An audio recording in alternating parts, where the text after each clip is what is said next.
Olá pessoal, tudo bem? Eu sou o professor Flávio Perazzo e nesse vídeo vou mostrar como fazer tabela cruzada e o teste Q quadrado aqui no SPSS. Para que serve a tabela cruzada? Para comparar dados de duas ou mais variáveis não métricas, categóricas, e o teste Q quadrado para verificar uma suposta relação entre elas, uma dependência ou não. Todos os detalhes sobre o teste Q quadrado eu deixo aí na descrição se você tiver interesse e vamos aqui proceder a essa análise. Então eu venho aqui em Analyze, Descriptive Statistics ou Estatísticas Descritivas, Cross Tabs, que significa tabela cruzada ou de contingência. Então eu venho aqui, vou ampliar um pouco, vou selecionar duas variáveis não métricas, nesse caso eu vou selecionar se já interagiu com a empresa, com a organização, aqui na minha base de dados, vou colocar aqui como linha e vou selecionar a faixa etária e colocar aqui como coluna. Então, para o teste Q quadrado, a suposição é que tem interação com a empresa e faixa etária, ela não está relacionada. Essa seria a minha hipótese nula, que interação e faixa etária não têm nenhum relacionamento ou não tem nenhuma dependência. A hipótese alternativa é que elas têm algum nível de dependência, elas não são independentes. Então eu venho aqui em estatísticas, vou selecionar o teste Q quadrado, marcar, continue, vou vir aqui em células, vou marcar o valor esperado, porque o teste Q quadrado se baseia nessa diferença entre o observado e o esperado, e as porcentagens pelo total.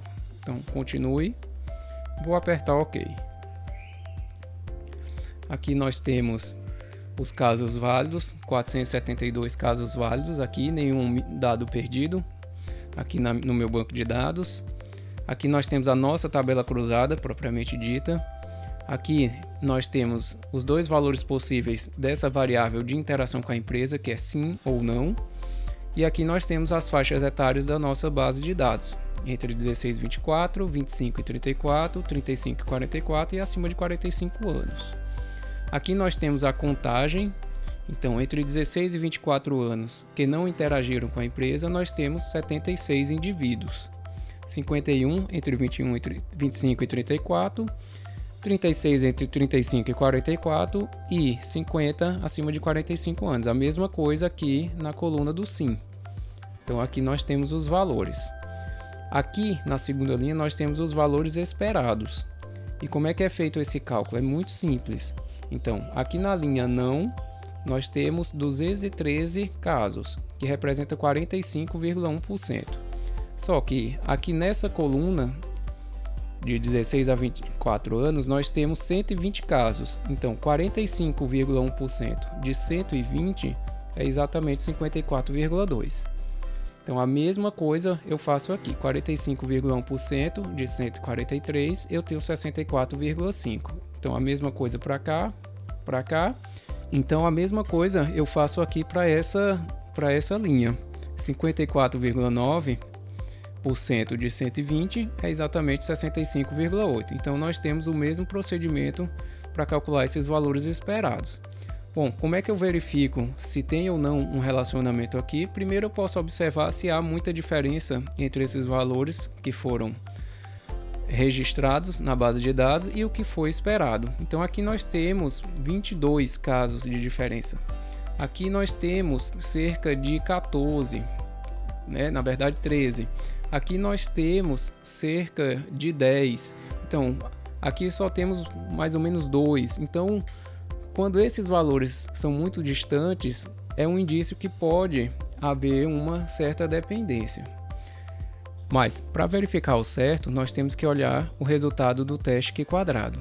Então, nós vamos aqui nós temos o resultado, o valor da estatística teste calculada, 25,720.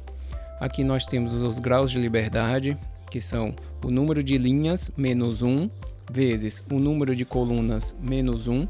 Então, aqui nós temos duas linhas, então 2 menos 1 é igual a 1. Aqui nós temos 4 colunas, 4 menos 1 é 3, 3 vezes 1 é 3. Então, nós temos exatamente 3 graus de liberdade. Então, para verificar se esse valor da estatística teste calculada é significante ou não, nós comparamos com o nosso nível de significância, nesse caso 0,05. Então, se P menor do que 0,05, nós rejeitamos a hipótese nula. A hipótese nula aqui é: as variáveis elas são independentes. Então, nesse caso, P é um valor muito pequeno, P é igual a 0,000 alguma coisa. Então, P é menor do que 0,05. Eu rejeito a hipótese nula de que as variáveis elas são independentes e trabalho com a hipótese alternativa de que elas têm alguma dependência. Sobre teste Q quadrado, era isso que eu tinha para falar. Espero aí que tenham gostado do vídeo. Até a próxima.